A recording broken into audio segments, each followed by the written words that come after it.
Even if all Arab countries accept Israel, Pakistan will never do so. Because Pakistan came into existence as a counter to Israel. Allah granted it existence 1 year before the creation of Israel. We will never recognize it.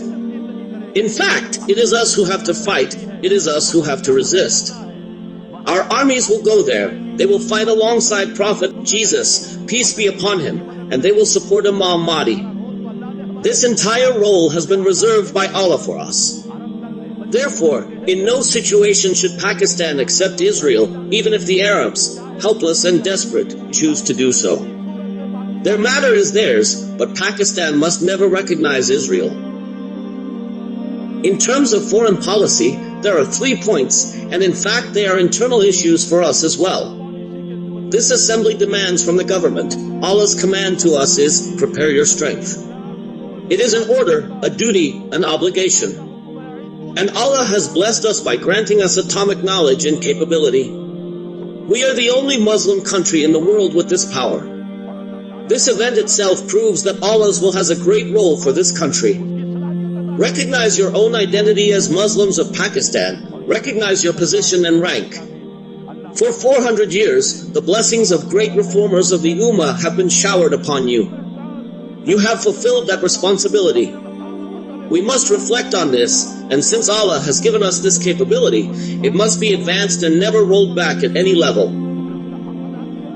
Another demand, regarding Kashmir, under no circumstance should Pakistan accept UN or any UN Secretary General or any UN mediation. The UN is America's hired servant, and America is a slave to the Jews. If you turn in that direction, Kashmir will be lost, another Israel will be created here, giving Jews and Americans the chance to establish their foothold. You already know that today American forces have set up camp in the land of Najd, though the Prophet, peace be upon him, commanded, expel the Jews and Christians from the Arabian Peninsula. But their diplomacy cast its net, trapped Saddam, destroyed Iraq, and now all of Iraq's oil is under their control. This will also happen here.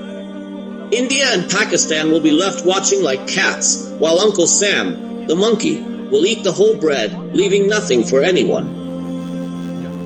The only other way is direct dialogue with India.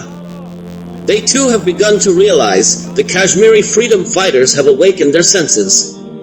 Through mutual talks, and if any mediation is needed, it must come through neighboring countries like Iran and China, not through the UN, which is a tool of America and under Jewish influence.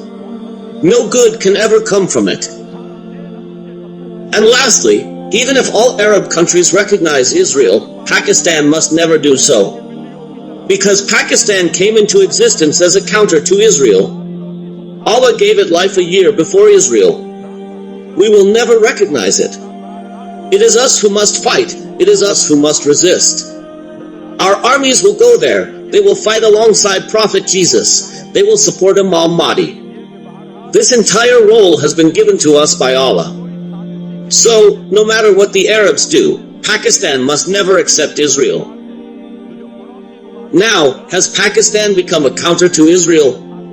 First, let us talk about ideology. Israel was created on the basis of Zionism, a secular and Jewish nationalist movement. Pakistan was created on the basis of Islam, on the foundation of Wa ilaha illallah. These two ideologies are completely opposite.